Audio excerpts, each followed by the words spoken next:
Politiquement vert, la politique rencontre l'environnement avec Fréquence Terre, votre rendez-vous écologique.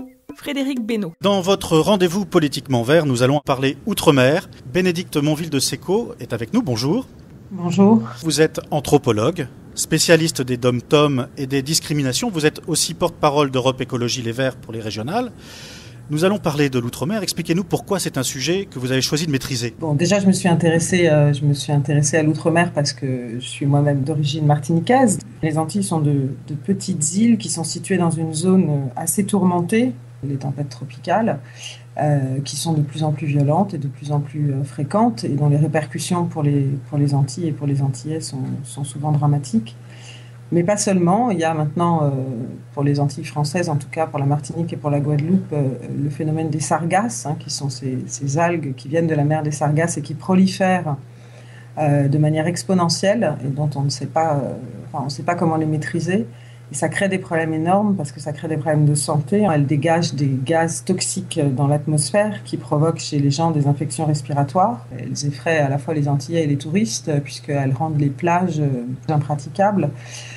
Et donc, pour des îles qui vivent surtout de l'économie du tourisme, on imagine bien que l'impact économique est très important. Alors, on retrouve les problématiques des algues vertes en Bretagne, un peu. C'est exactement la même chose. Absolument. Il y avait aussi, on se souvient de la montée au créneau de Corinne Lepage sur le chlordécone. Où est-ce qu'on en est avec les bananes aux Antilles ? La banane antillaise est toujours un produit d'exportation important. On n'utilise plus de chlordécone aux Antilles, mais le problème c'est qu'on l'a utilisé pendant très longtemps, que les planteurs antillais ont eu le droit à des dérogations pour pouvoir continuer à utiliser le chlordécone alors qu'il était déjà interdit en métropole. Et le résultat, c'est qu'on a des pans de territoire entiers qui sont pollués. Et le chlordécone, c'est un pesticide qui, malheureusement, a une durée de vie qui va bien au-delà de l'espérance de vie des êtres humains. Donc, on a, à la Martinique, en tout cas, le record du monde du nombre de cancers de la prostate chez les hommes. Oui, je voudrais qu'on parle un petit peu de la Polynésie aussi. Là-bas, c'est le problème des terres rares. Un petit peu comme en Afrique, on a appris très récemment qu'en Afrique, en fait, les terres rares servaient parfois à financer des guerres.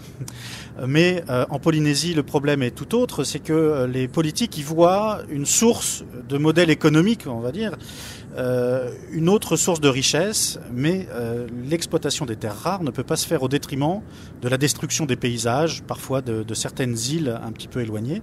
Qu'est-ce que vous en pensez là ? C'est dramatique et que là encore on s'inscrit dans une même logique économique, c'est-à-dire qu'on va exploiter des terres rares parce qu'on en a besoin pour nos équipements électroniques, mais que la répercussion de l'exploitation des terres rares sur le long terme est délétère pour les écosystèmes. On va s'engager dans des extractions minières en Polynésie dans des lieux qui ont, on le sait très bien, des équilibres écologiques fragiles, qui ont déjà été très malmenés par le passé avec les essais nucléaires. Il faut qu'on se rappelle un peu de ça aussi.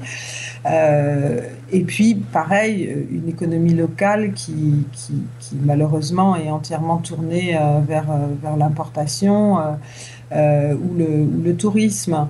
Il est impératif d'essayer de changer de modèle de développement économique et de développer une économie locale qui ne soit pas tournée vers l'exportation. Parce que là, qu'est-ce qui va se passer ? La Polynésie va exporter des terres rares, elle va l'exporter vers la Chine, vers les producteurs justement de l'électronique, d'électronique. Et ça aura un impact dévastateur sur les écosystèmes polynésiens et ça ne garantira pas la pérennité d'un système économique pour les Polynésiens et pour le développement de ces îles sur le long terme. Donc c'est une catastrophe à mon sens. Si j'écoute un petit peu vos propos, vous souhaitez en quelque sorte que l'économie des îles soit autonome ?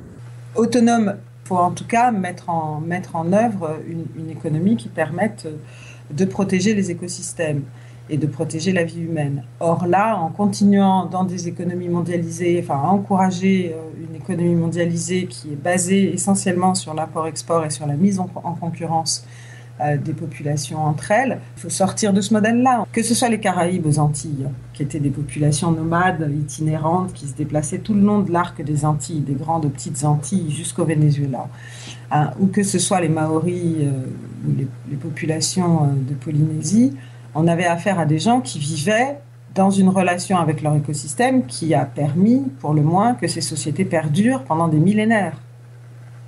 Là, ce qu'on voit, c'est qu'à partir de l'arrivée des Occidentaux, des Européens occidentaux au XVe siècle, les terres antillaises, comme les terres des Amériques, vont servir à la production massive et déjà industrielle. On est déjà dans un mode de production industrielle, même si ce ne sont pas des machines, ce sont des esclaves qui produisent, mais vont servir à produire la richesse qui va permettre ensuite de développer la révolution industrielle en Europe. Et ce qu'on voit, c'est que ce modèle-là, il a 400 ans et qu'il est en train de se casser la figure. Mais ce qu'on oublie de dire, c'est que l'humanité a bien plus longtemps vécu autrement que comme ça. Ces sociétés avaient comme horizon de ne pas trop travailler et de vivre le mieux possible, ce qui me semble être un horizon souhaitable pour nous tous.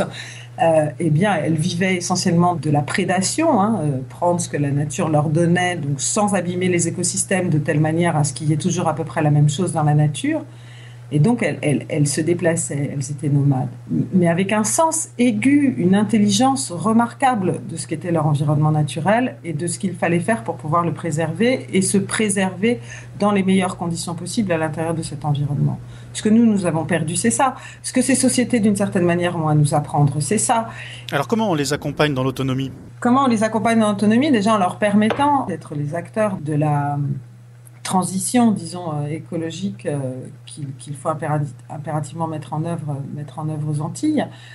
Et donc, réorienter l'économie vers une économie locale, c'est évidemment indispensable. Il y a un marché local, il y a des gens qui mangent aux Antilles. Comment se fait-il qu'aujourd'hui, vous avez des gens qui meurent de faim aux Antilles ? Il faut aller se promener dans les faubourgs de Fort-de-France. Les Antilles sont des terres qui, encore une fois, ont la capacité de nourrir la population antillaise, mais encore faut-il qu'il y ait une volonté politique de réorienter le développement agricole des Antilles vers une agriculture qui produise une alimentation pour la population, quoi. Bénédicte Monville de SECO, je vous remercie. Je rappelle que vous êtes anthropologue, spécialiste des DOM-TOM, des discriminations. Vous êtes aussi et surtout peut-être porte-parole d'Europe Écologie Les Verts pour les régionales. Merci beaucoup.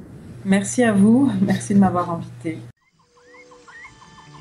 Retrouvez et podcastez cette chronique sur notre site fréquenceterre.com.